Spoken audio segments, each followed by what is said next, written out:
ऐसी ही और वीडियोस के लिए सब्सक्राइब करें हमारा चैनल क्लास रजिस्टर। नमस्कार साथियों, स्वागत है आपका क्लास रजिस्टर पर। आज हम बात करेंगे सुभाष चंद्र बोस जी के बारे में। सुभाष चंद्र बोस का जन्म कटक के एक संपन्न परिवार में हुआ था। 23 जनवरी 1897 21 वर्ष की आयु में वे भारतीय नागरिक सेवा के सदस्य चुने गए। यह सोचकर कि ब्रिटिश सरकार की सेवा करनी होगी, उन्होंने इस सेवा से त्यागपत्र दे दिया और असहयोग आंदोलन में भाग लेकर देश सेवा का मन बनाया। देश बंधु चित्तरंजन दास द्वारा चलाए जा रहे नेशनल कॉलेज के प्रिंसिपल बन गए। उन्हें 1925 में मांडले जेल भेज दिया गया। उनके जेल में होते हुए भी जनता ने उन्हें बंगाल विधान परिषद का सदस्य चुन लिया। 1929 में वे ऑल इंडिया ट्रेड यूनियन के अध्यक्ष चुने गए। 1938 में बोस हरिपुरा कांग्रेस के अध्यक्ष चुने गए। 1939 में उन्होंने गांधी जी के समर्थक उम्मीदवार डॉक्टर पट्टाभी सीतारमैया को परास्त कर दिया और त्रिपुरा कांग्रेस के अध्यक्ष बने।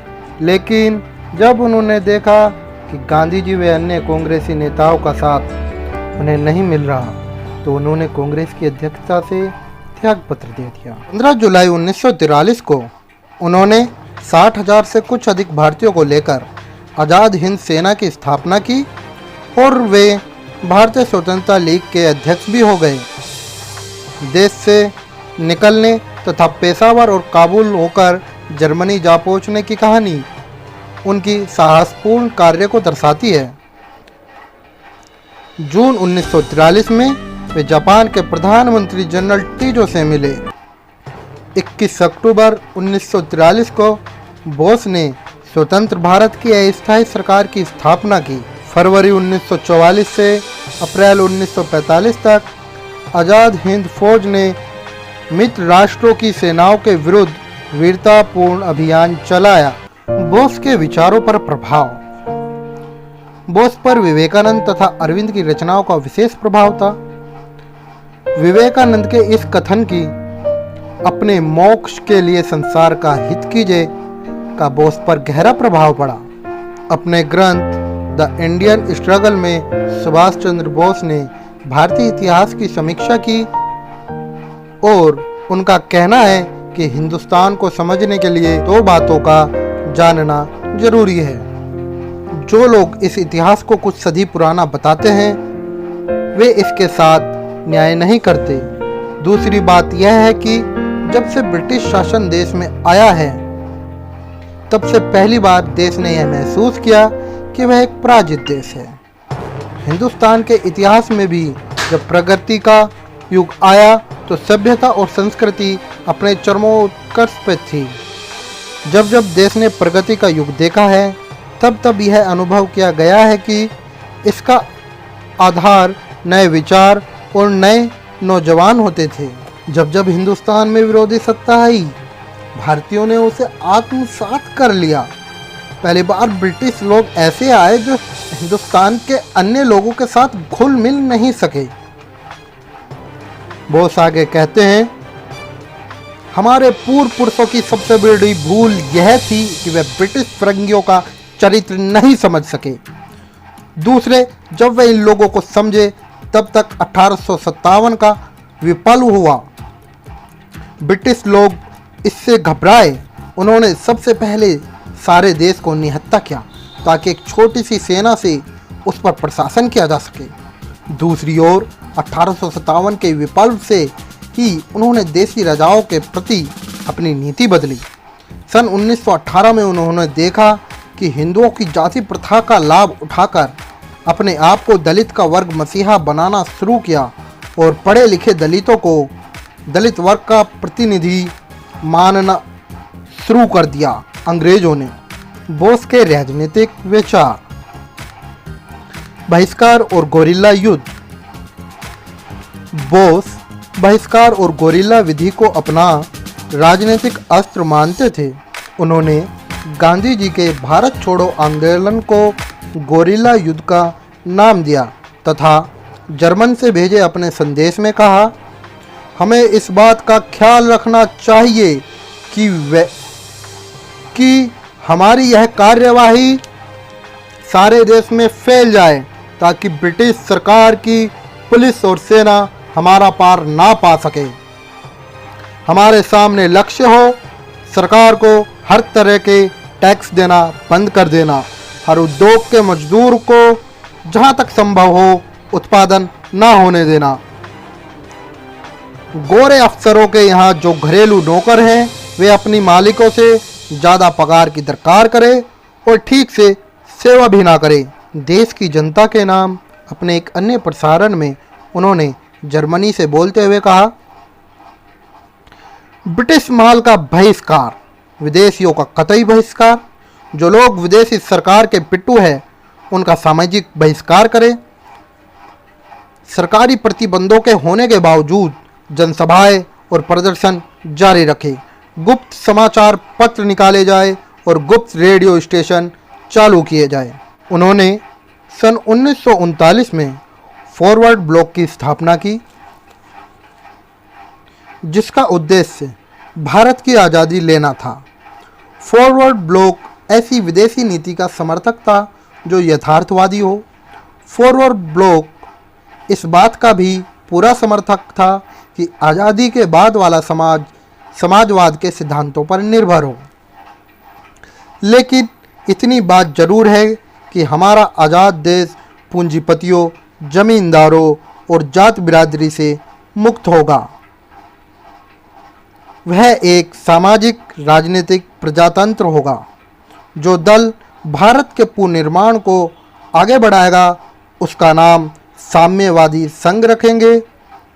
इस संघ का कार्य भारत के लोगों में सामाजिक, आर्थिक और राजनीतिक आज़ादी लाना होगा। न्याय, समानता और स्वतंत्रता के शाश्वत सिद्धांतों पर स्वतंत्र भारत की नींव रखने में दिलचस्पी ली जाएगी। इस प्रकार भारत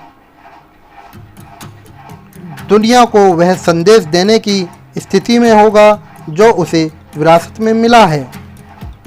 भावी भारत का निर्माण। आज़ाद भारत में दुनिया में जितनी राजनीतिक पद्धतियाँ चल रही हैं उन्हीं में से संश्लेषण करके हम अपना राजनीतिक तंत्र बनाएंगे। भारत में एक ऐसी राजनीतिक पद्धति अपनाई जाएगी जो प्रगतिशील भी हो और हमारी सामाजिक आवश्यकताओं और राष्ट्रीय आशाओं को पूरा करेगी। हमारे यहाँ वर्ग संघर्ष की कोई गुंजाइश नहीं है।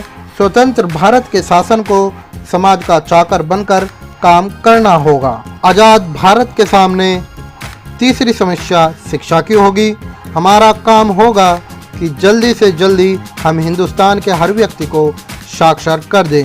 निर्धनता और बेकारी की समस्या हल के लिए निजी संस्थाओं के सहारे नहीं छोड़ी जा सकती। अगर हमने ऐसा करने की गलती की तो ये समस्या सदियों तक नहीं सुलझेगी। बोस के राजनीतिक विचार। धर्म की सत्ता में विश्वास, राजनीतिक तथा धार्मिक या नैतिक प्रश्नों की पृथकता पर बल, पूर्ण स्वाधीनता के उपासक और स्वाधीनता हेतु सौदेबाजी से सैनिक संघर्ष तक सभी उपाय अपनाने पर बल। गांधी जी की कार्य प्रणाली की आलोचना किंतु गांधी जी के व्यक्तित्व के प्रति गहरा सम्मान। अहिंसा से स्वराज प्राप्त नहीं किया जा सकता। ईश्वर की आवाज़ और अंतरात्मा की आवाज़ राजनीतिक यथार्थ के लिए ठीक नहीं। बोस गांधी जी के अतिशय नैतिक आदर्शवाद की स्थापना नहीं कर सके। वे उनके ट्रस्टीशिप सिद्धांत से सहमत नहीं थे। वास्तव में गांधी मूलतः एक नैतिकतावादी थे। उनके व्यक्तित्व का राजनीतिक पक्ष गौण था, लेकिन बोस एक यथार्थवादी राजनीतिज्ञ थे, नैतिकता या दार्शनिक नहीं। बोस का विचार था कि अहिंसा के पूरक के रूप में दो अन्य कार्य प्रणालियों, कूटनीति तथा अंतर्राष्ट्रीय प्रचार को अपनाना चाहिए। दलीय कार्यक्रम। बोस की द इंडियन स्ट्रगल पुस्तक में यह दलीय कार्यक्रम दिया हुआ है। दल जनता के अर्थात किसानों और मजदूरों के हितों का समर्थन करेगा, न कि जमींदारों, पूंजीपतियों और साहूकार वर्गों में निहित स्वार्थ होगा। वह भारतीय जनता की पूर्ण राजनीतिक तथा आर्थिक मुक्ति के लिए कार्य करेगा। वह अंतिम उद्देश्य के रूप में संघात्मक शासन का समर्थन करेगा, किंतु आगामी कुछ वर्षों तक वह अधिनायकवादी शक्तियों के संपन्न एक मजबूत केंद्रीय सरकार में विश्वास करेगा, जिससे भारत अपने पैर पर खड़ा हो सके। देश के खेती तथा औद्योगिक जीवन का पुनः संगठन करने के लिए उसे राज्य के नियोजन की सुदृढ़ तथा समुचित व्यवस्था में विश्वास होगा। भारत की स्वतंत्रता के पक्ष को मजबूत बनाने के लिए वह अंतर्राष्ट्रीय प्रचार का सहारा भी लेगा। वह सभी उग्रवादी संगठनों को एक राष्ट्रीय कार्यपालिका के अंतर्गत संगठित करने का प्रयत्न करेगा। फॉरवर्ड ब्लॉक की स्थापना। कांग्रेस की अध्यक्षता का परित्याग करके मई 1939 में बोस ने फॉरवर्ड ब्लॉक नाम का एक नया राजनीतिक दल बनाया। इस दल का उद्देश्य था अहिंसावादी चक्कर में न पड़ते हुए भारतीय स्वतंत्रता को अतिशीघ्र प्राप्त करने के काम में संलग्न रहना। क्या बोस फांसीवादी थे? कुछ लोग जो बोस को फांसीवादी कहते हैं तर्क देते हैं। उसके मन मस्तिष्क में फांसीवादी अधिनायकों के प्रति एक प्रशंसा भाव, एक भावनात्मक झुकाव था। बोस को विक्टोरिया युगीन लोकतंत्र में विश्वास नहीं था। फांसीवादियों द्वारा दी गई संसदीय लोकतंत्र की आलोचना से वे सहमत थे। बोस भारत की स्वतंत्रता के लिए हिंसात्मक साधनों में विश्वास रखते थे। बोस की राजनीतिक विचारधारा और व्यवहार का गहराई से अध्ययन करने पर बोस को फांसीवादी कहने का कोई अधिकार नहीं बचता। बोस की राजनीतिक विचारधारा फांसीवादी विचारधारा के आधार रूप से भिन्न है। अबुद्धि दर्शन का विरोध। अबुद्धि में विश्वास फांसीवादी विचारधारा और व्यवहार का सबसे अधिक प्रमुख तत्व है। बोस ने अबुद्धि को सदैव ही पूर्णतः अस्वीकार किया। उन्होंने इस बात पर बल दिया कि राजनीतिक उद्देश्य को प्राप्त करने के लिए आवश्यक साधनों को समझा बुझाकर निर्धारित किया जाए। साम्राज्यवाद का विरोध। साम्राज्यवाद फांसीवादी विचारधारा का एक सबसे प्रमुख तत्व है। बोस ने साम्राज्यवाद का विरोध किया और विश्व की सभी देशों के लिए राष्ट्रीय आत्मनिर्णय के सिद्धांत का समर्थन किया। जातीय नस्लगत सर्वोच्चता के सिद्धांत का विरोध। बोस ने सदैव इस सिद्धांत का विरोध किया। अतः यह कल्पना करना अनुचित है कि यदि उनके हाथों में सत्ता आ जाती तो वे जर्मनी, इटली के फांसीवादियों की भांति शोषक तथा प्रभुत्वशाली वर्गों में मिल जाते हैं। शोषित जनता के हितों का प्रबल समर्थन। फांसीवादी आर्थिक क्षेत्र में पूंजीवाद व्यवस्था को बनाए रखने के समर्थक थे। सुभाष जी इसके विरोधी थे। वे शोषित जनता के प्रति समर्पित थे। लोकतंत्र के संबंध में बोस का दृष्टिकोण। बोस ने ब्रिटेन के संसदीय लोकतंत्र की आलोचना की थी। संसदीय व्यवस्था के विरोध को लोकतंत्र का विरोध नहीं कहा जा सकता। बोस ने अपने एक भाषण में कहा था, स्वतंत्र भारत पूंजीपतियों, जमींदारों तथा जातियों का देश नहीं होगा। स्वतंत्र भारत एक सामाजिक तथा राजनीतिक लोकतंत्र होगा। लोकतंत्र के संबंध में उनकी धारणा यथार्थवादी दृष्टिकोण पर आधारित थी। बोस की शत्रुता ब्रिटिश साम्राज्यवाद से थी और देश की स्वतंत्रता को प्राप्त करने के लिए ये ब्रिटिश साम्राज्यवाद के किसी भी शत्रु के साथ सहयोगी संबंध स्थापित करने के लिए तैयार थे। बोस चाहे कहीं भी रहे, उन्होंने अपने आप को हमेशा भारतीय स्वतंत्रता का सेनानी माना और इसी रूप में आचरण किया।